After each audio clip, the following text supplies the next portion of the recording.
Nah, kalau HTML itu seperti kerangka rumah, CSS itu bisa kita ibaratkan sebagai cat, dekorasi, dan tata letak rumahnya. Dengan HTML, kita punya struktur, tapi tampilannya polos. Nah, CSS lah yang membuat website itu terlihat lebih menarik, rapi, dan interaktif.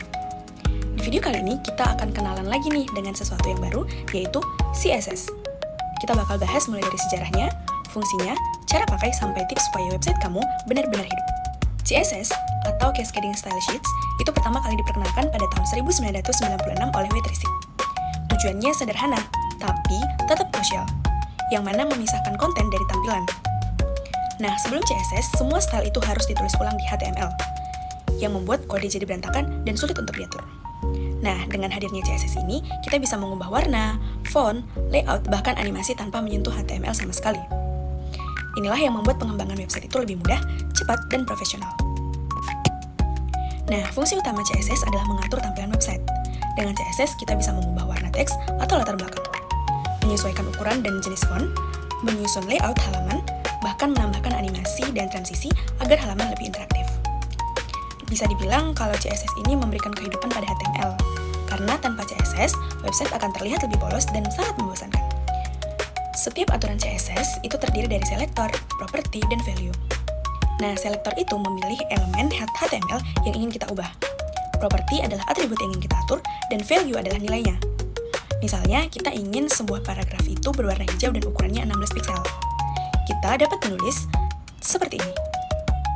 Nah, struktur ini sebenarnya sederhana, tapi menjadi fondasi dari semua kode CSS. Selektor memungkinkan kita memilih elemen dengan lebih spesifik. Kita bisa memilih elemen berdasarkan tag, kelas, atau ID. Nah, dengan begitu, kita bisa mengatur style elemen tertentu tanpa memengaruhi elemen lain. Setiap elemen HTML juga diperlakukan sebagai kotak yang memiliki konten, padding, border, dan margin.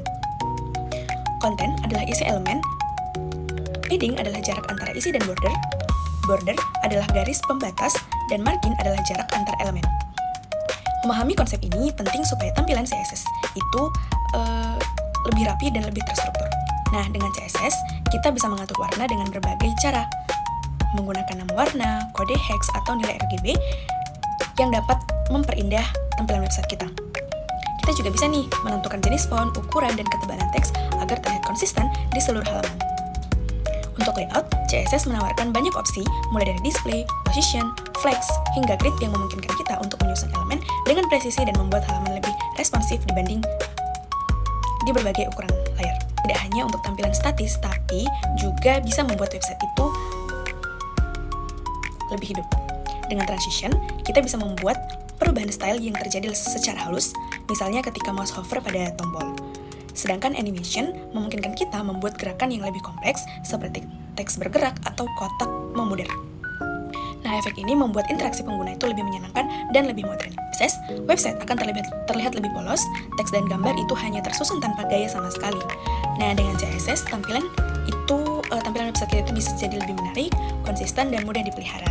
Nah, kita bisa menyesuaikan desain sesuai dengan keinginan kita, menambahkan animasi, dan membuat halaman interaktif yang membuat pengguna betah menjelajah website kita.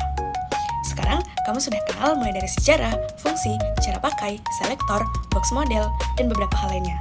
Nah, gabungkan CSS dengan HTML itu, dan website kamu akan lebih cantik, interaktif, dan profesional. Mulai bereksperimen sekarang, dan biarkan kreativitasmu mengalir.